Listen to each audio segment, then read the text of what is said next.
नमस्कार मित्रों। जैसे जैसे 2019 के चुनाव नज़दीक आ रहे हैं, नेताओं का एक पार्टी से दूसरी पार्टी में जाने का सिलसिला शुरू हो गया है। पार्टियों का टूटना, जुड़ना, गठबंधन, महागठबंधन का सिलसिला भी शुरू हो गया है। इसी में एक प्रमुख नाम है तारिक अनवर साहब का। आइए मिलते हैं, उनसे बातचीत करते हैं और जानते हैं उनके नए राजनीतिक सफ़र के बारे में।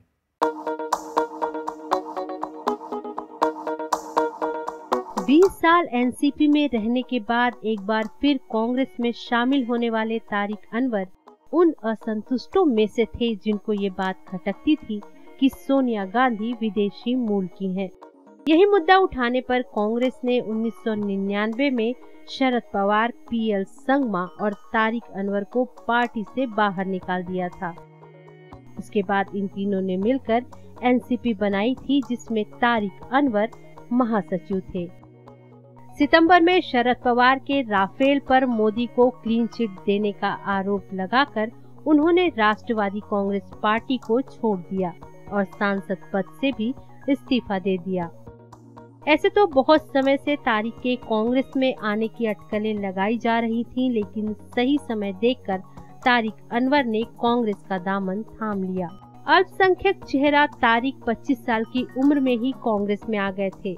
बिहार प्रदेश युवा कांग्रेस, भारतीय युवा कांग्रेस के राष्ट्रीय अध्यक्ष और बिहार प्रदेश कांग्रेस के अध्यक्ष रह चुके तारिक को कभी पूर्व प्रधानमंत्री राजीव गांधी का स्नेह हासिल था।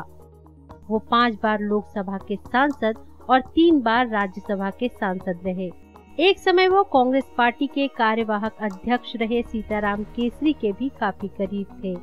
कहा जाता है कि वो समय तारिक के लिए स्वर्णिम काल था, क्योंकि वो ऐसा समय था जब तारिक के कहे बिना कांग्रेस में कोई पत्ता भी नहीं हिलता था।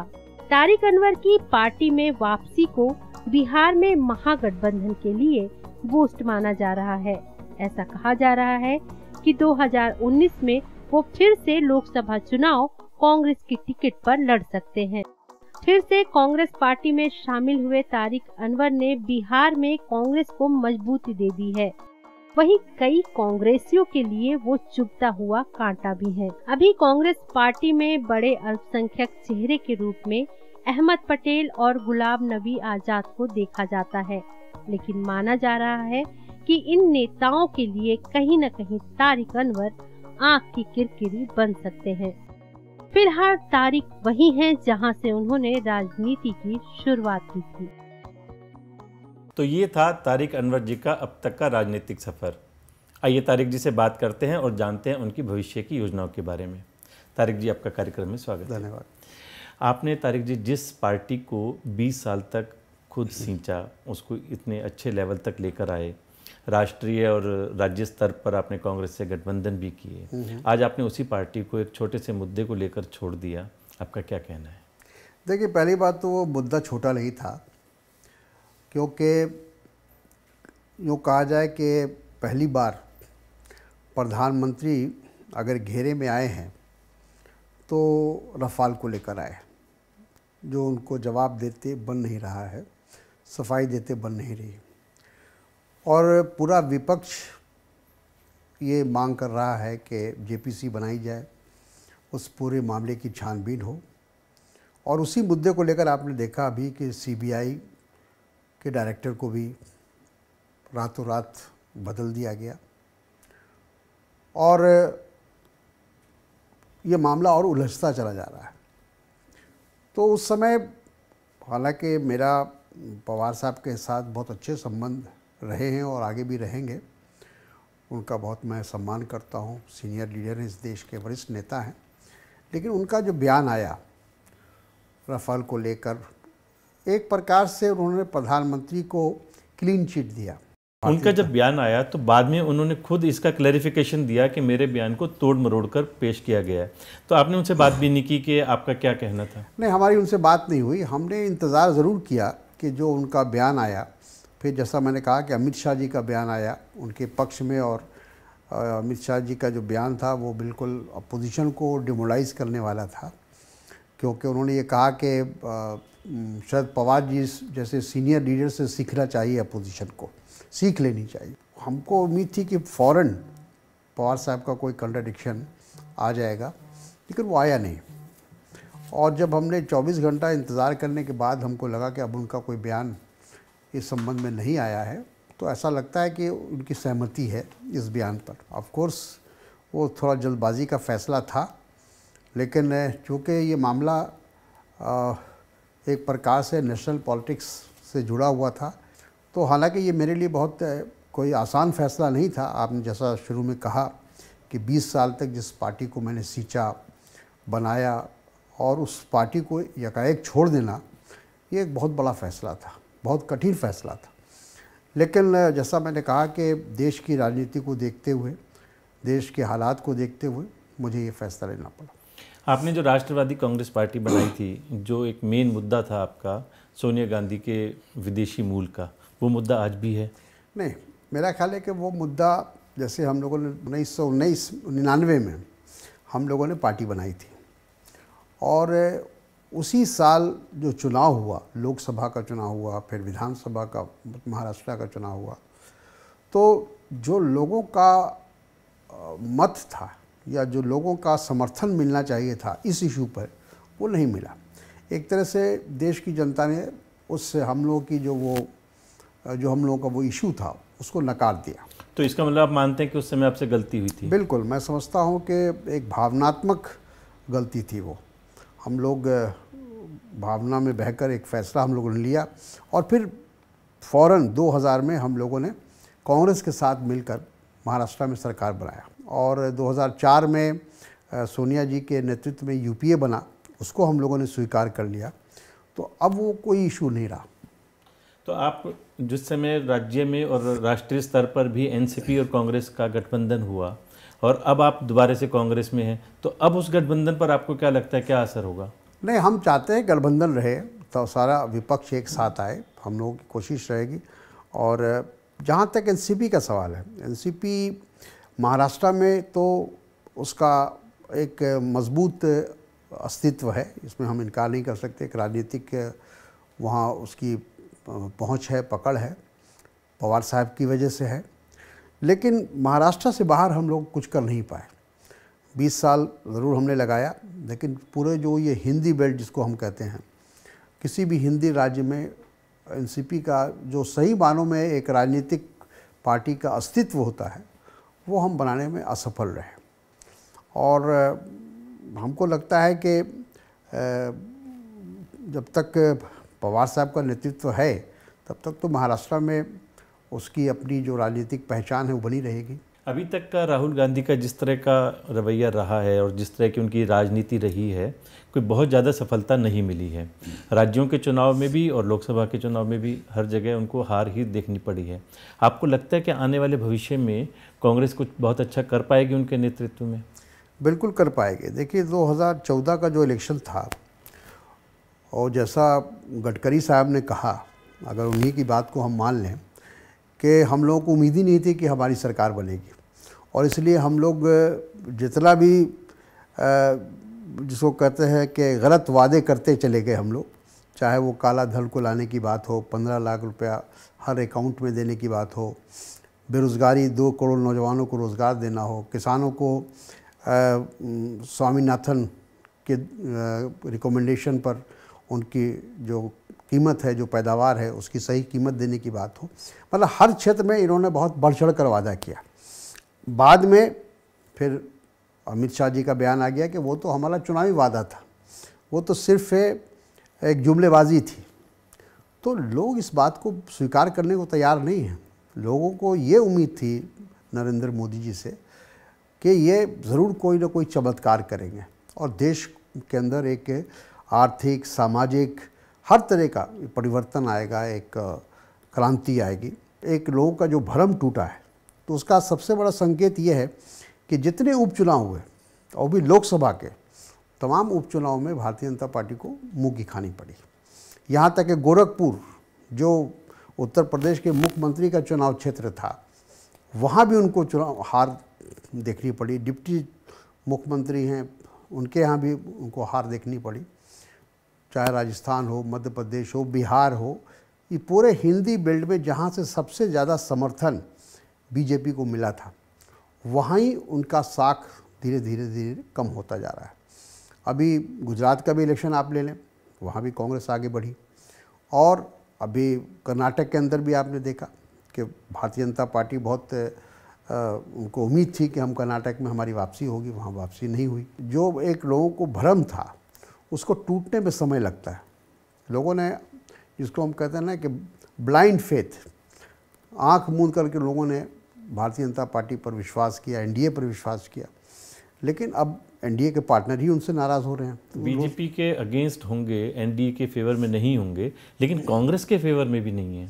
नहीं, जहाँ तक उनका बाबू जो वहाँ के मुख्यमंत्री हैं आंध्र प्रदेश के, नायडू जी, उनका बयान खुलेआम आया है और बहुत खुलकर उन्होंने कहा है कि भारतीय जनता पार्टी को हमारा हराना है, हमारा उद्देश्य भारतीय जनता पार्टी को हराना है।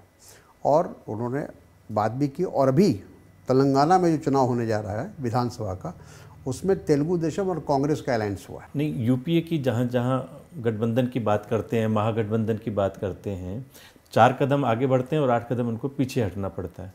राष्ट्रीय स्तर पर आप ये कह सकते हैं कि राष्ट्रीय स्तर पर कोई महागठबंधन बनाना बहुत मुश्किल है, क्योंकि बहुत सारी जो पार्टियां हैं वो क्षेत्रीय पार्टियां हैं या राज्य तक सीमित हैं। तो उससे बियॉन्ड दैट उनसे कोई अलायंस करना या उनके साथ गठबंधन करना, मैं समझता हूँ कि संभव भी नहीं है और लाभदायक भी नहीं। तो जो अभी जैसे आप कह सकते हैं कि मध्य प्रदेश में और छत्तीसगढ़ में मायावती जी ने अलायंस नहीं किया, तो वहाँ जो आप पिछले रिज़ल्ट को देखिए, पिछले जो परिणाम उसको देखिए, तो वहाँ सीधे सीधे बीजेपी और कांग्रेस के बीच में मुकाबला हुआ है। ये जो 4-5 राज्य हैं वहाँ चाहे तो कांग्रेस का प्रेजेंस है या फिर बीजेपी का प्रेजेंस, तो वहाँ तीसरी पार्टी का या क्षेत्रीय पार्टी की कोई गुंजाइश नहीं है। लेकिन उत्तर प्रदेश का जहाँ तक सवाल है, वहाँ मायावती जी का बहुत स्ट्रॉन्ग प्रेजेंस है और उनका असर है। वहाँ अखिलेश जी का है, वहाँ कांग्रेस और ये दोनों पार्टियां मिलकर, हमको लगता है जिस तरह से बाई इलेक्शन में, उपचुनाव में जो परिणाम आए हैं, अगर वही कॉम्बिनेशन अगर बन जाएगा तो सबसे बड़ा जो भारतीय जनता पार्टी को जो समर्थन मिला था वो उत्तर प्रदेश से मिला था। और वहाँ अगर भारतीय जनता पार्टी को किसी तरह से रोकने में ये लोग सफल रहे तो आने वाला जो परिणाम होगा या जो चित्र बनेगा लोकसभा का, उसमें भारतीय जनता पार्टी को काफ़ी नुकसान होगा। एसपी बीएसपी मिलकर के तो बीजेपी को रोकने की कोशिश करेंगे, लेकिन उसमें कांग्रेस की कहाँ भूमिका होगी? कांग्रेस को वो 2-3 सीटों से ज़्यादा देने को तैयार नहीं है। देखिए, अभी कहना मुश्किल है, क्योंकि लोकसभा का भी सीट एडजस्टमेंट की बात शुरू भी नहीं हुई है। जब होगी तो उसमें देखा जाएगा। वैसे वहाँ ये बात सही है कि वहाँ जो मुख्य रूप से वो अखिलेश जी की पार्टी, समाजवादी पार्टी और मायावती जी की पार्टी बीएसपी है। इस हकीकत को सब लोग मान रहे हैं, लेकिन उसमें कांग्रेस से का भी योगदान अगर रहेगा, कांग्रेस भी उस कॉम्बिनेशन में रहेगी, तो हमको लगता है कि परिणाम और अच्छे हो सकते हैं। तारिक जी, कांग्रेस हमेशा मुस्लिम अपीजमेंट का रवैया अपना रहा है, मुसलमानों को खुश करती रही है, लेकिन अब आकर राहुल जी ने मंदिरों में भी जाना शुरू कर दिया और अपने आप को जनेऊधारी भी कहना शुरू किया है और हिंदू अपीजमेंट की ओर, हिंदुओं को खुश करने की ओर जा रहे हैं। ऐसे में आप क्या सोचते हैं? देखिए, ऐसा है कि कांग्रेस से पार्टी एक नेशनल मूवमेंट से उभर कर आई है। कांग्रेस पार्टी कोई जाति विशेष या धर्म विशेष की पार्टी कभी नहीं रही है। आज़ादी की लड़ाई में कांग्रेस का योगदान रहा। आज देश की, आज की कांग्रेस को आप आज़ादी वाली कांग्रेस से तो नहीं तुलना कर सकते। वो लेगेसी आज भी है। और ये मान के आप चलिए, ये जो कहा जाता है कि मुस्लिम का अपीजमेंट हुआ या तुष्टीकरण हुआ, इससे बड़ा कोई झूठ हो नहीं सकता। उसकी 2 वजह है। एक वजह तो यह है कि अगर तुष्टीकरण होता तो आज मुस्लिम समुदाय की ये स्थिति नहीं होती जो आज है। आज हर क्षेत्र में आप ले लीजिए उनको, तो वो पिछड़ गए। बीच में सच्चर कमेटी बनी थी, उसके बाद रंगनाथ मिश्रा जी की एक कमीशन बना था। इन दोनों कमीशन ने जो अपनी जो फाइंडिंग दी है, जो रिपोर्ट दी है, उसको अगर आधार हम मान लें तो इस देश में मुस्लिम समुदाय की हालत इस देश के दलितों की जैसी है, लगभग बराबर है। और अगर जैसा मैंने कहा कि अपीजमेंट होता तो उनकी हालत बेहतर होती, शिक्षा में होते, आर्थिक रूप से होते, इंडस्ट्री में होते, नौकरियों में होते, सब चीज़ में वो पीछे हैं। तो ये उनके मुसलमानों के पीछे होने का आप किसको दायित्व देंगे, कौन जिम्मेवार है इसका? देखिए, कांग्रेस का ये मानना है कि देश के या समाज के जितने भी समूह हैं, और चाहे वो किसी धर्म जाति बरादरी के हों, सबको हमको मेन स्ट्रीम में लाना पड़ेगा, सबको बराबरी का मौका देना पड़ेगा, तभी जाकर देश मजबूत होगा। हम ये संभव नहीं है कि हम एक जाति विशेष को मजबूत करें और दूसरी जाति को कमज़ोर करें। तो इसलिए जब सच्चर कमेटी की रिपोर्ट आई थी और रंगनाथ मिश्रा जी की रिपोर्ट आई थी, उसके आधार पर कुछ करने का प्रयास उस समय यूपीए सरकार ने किया था। जहाँ तक कि भारतीय जनता पार्टी जो बराबर ये कहती है कि मुस्लिम अपीजमेंट हम इसलिए कर रहे थे, कांग्रेस कर रही थी कि वो वोट बैंक अपना बना रही थी। मैं आपसे जानना चाहता हूँ कि वोट बैंक बहुमूल्य का होगा या अल्पसंख्यक का होगा?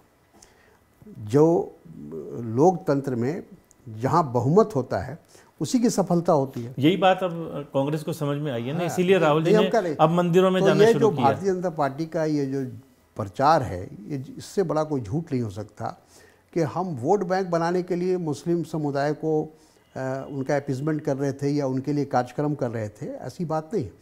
अगर हमको वोट बैंक बनाना होता तो हम हिंदुओं का बनाते, जो 85% आबादी इस देश में हिंदुओं की है, सिर्फ 14% मुस्लिम आबादी है। तो ये 14% को लेकर हम इलेक्शन नहीं जीत सकते। कोई भी बहुमत का निगलेक्ट नहीं कर सकता लोकतंत्र में। हमको बहुमत को विश्वास में लेकर ही चलना पड़ेगा। तो आज अगर राहुल जी मंदिर जा रहे हैं, हालांकि अगर आप हिस्ट्री उठा के देखिए तो पंडित जवाहरलाल नेहरू से लेके इंदिरा जी से लेके सारे, यहाँ तक कि मुझे याद है राजीव जी स्वयं, मैं उनके साथ तिरुपति गया था, मंदिर में गया था, मैं खुद गया था, दूसरे की बात मैं नहीं करता। लेकिन वो दिखावा नहीं किया उन्होंने, कभी उसकी पब्लिसिटी नहीं की। जिस तरह से भारतीय जनता पार्टी के लोग पब्लिसिटी करते हैं और उसका लाभ उठाने की कोशिश करते, राजनीतिक लाभ उठाने का प्रयास किया, वो उन्होंने कभी नहीं किया। मंदिर में भी जाते हैं, गुरुद्वारे में भी जाते हैं, मस्जिदों में जाते हैं, दरगाह में जाते हैं, हर जगह क्रिश्चियंस के बीच में भी जाते हैं, चर्च में भी जाते हैं। तो यही असल हमारे देश की जो बनावट है, उसमें इतने धर्म हैं। आप अगर सबको विश्वास में लेकर नहीं चलेंगे और एक धर्म विशेष की बात करेंगे तो ये देश एक नहीं रह सकेगा। तारिक जी, अभी बीजेपी ने जो 3 तलाक के मुद्दे पर, हज सब्सिडी के मुद्दे पर जो इतने बड़े कदम उठाए, आपको लगता है इसका आने वाले चुनाव में बीजेपी को कहीं ना कहीं फ़ायदा मिलेगा? देखिए, बीजेपी तो ये काम इसीलिए कर ही रही है। उनका उद्देश्य कोई मुस्लिम महिलाओं की मदद करना या उनको ऊपर उठाने की बात नहीं है। वो ये सब इसीलिए कर रहे थे कि इसका वो किस तरह से राजनीतिक लाभ उठाए, लेकिन कोई फ़ायदा नहीं होगा, क्योंकि उनकी दोहरी नीति है।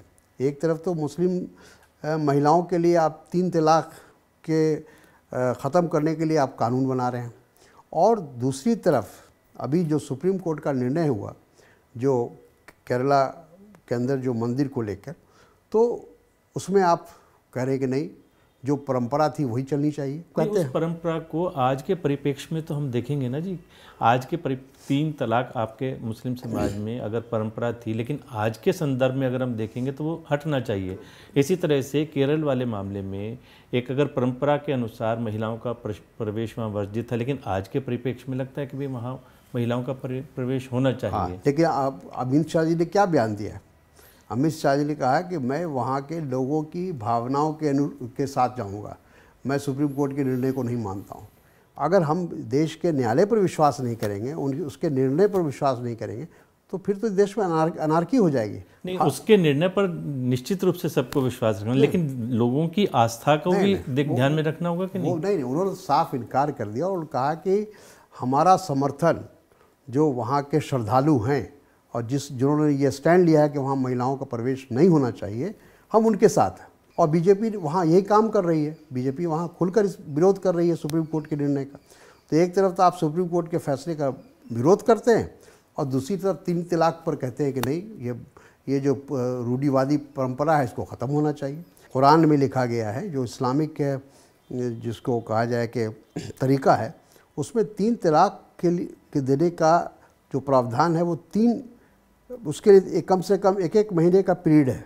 तो यहाँ कुछ लोग मुल्ला लोग कर रहे थे, ये बात सही है कि एक बार 3 तलाक दे दिया, कह दिया टेलीफोन से कर दिया, मोबाइल से कर दिया, उसको इस्लाम उसकी इजाज़त नहीं देता है। और जब सुप्रीम कोर्ट ने एक फ़ैसला दे दिया तो सब लोगों ने उसको स्वीकार कर लिया। फिर उसमें कोई किसी को एतराज़ नहीं है। तारिक जी, अभी इन दिनों में जो भाषा पर अनियंत्रण शुरू हो गया है, प्रधानमंत्री जो एक पद की गरिमा है वो भी गिरती जा रही है। अभी तो उनको बिच्छू से भी कंपेयर करना शुरू किया कि जी वो बिच्छू की तरह से हैं जो डंक मार लेगा और आप उसको कितना मर्जी कर लो, और वो उसने अपना डंक मारना ही। आपको लगता है कि स्तर गिरता जा रहा है? मैं व्यक्तिगत रूप से इसके पक्ष में नहीं हूँ, लेकिन इसकी शुरुआत भारतीय जनता पार्टी ने ही की थी। जब 2G का मामला आया था और डॉक्टर मनमोहन सिंह देश के प्रधानमंत्री थे, मुझे अच्छी तरह याद है कि राज्यसभा के अंदर लोगों ने, भारतीय जनता पार्टी के लोगों ने ये नारा लगाया था कि प्रधानमंत्री चोर है, और इसी तरह की भाषा का इस्तेमाल लोग कर रहे थे। अभी कुछ ही दिन पहले एक वरिष्ठ मंत्री, केंद्रीय मंत्री ने राहुल गांधी को कहा कि वो नाले के कीड़े हैं। तो आप जब जैसी भाषा का इस्तेमाल करेंगे तो आप दूसरे से कैसे अपेक्षा करते हैं कि वो अच्छी भाषा का इस्तेमाल करेगा? तारिक जी, आप बिहार की राजनीति से आते हैं और बिहार की राजनीति पूरी तरह से जातिगत राजनीति है, जातियों पर आधारित है, और इसी कारण से शायद वहाँ का विकास भी उतनी गति से नहीं हो पा रहा जितना होना चाहिए। आपको लगता है आने वाले समय में कहीं हम इस पर लगाम लगा पाएंगे? अभी तो मुश्किल लगता है, क्योंकि जो आप कह रहे हैं बिल्कुल सही है। ये जाति की जो बीमारी है, इसको बीमारी कहेंगे हम, अब तो ये सारे देश में फैल चुकी है। पहले दक्षिण में ये बीमारी नहीं थी, अब वहाँ भी ये बीमारी पहुँच चुकी है, और लोग उसी हिसाब से अपने उम्मीदवार भी खड़े करते हैं। पार्टियाँ अपना मुख्यमंत्री का उम्मीदवार उसी हिसाब से घोषित होता है ताकि जो बड़ा समुदाय है उसका समर्थन हमको मिल सके। तो ये बीमारी बिहार में ही नहीं है, अब ये तमाम फैल चुकी है।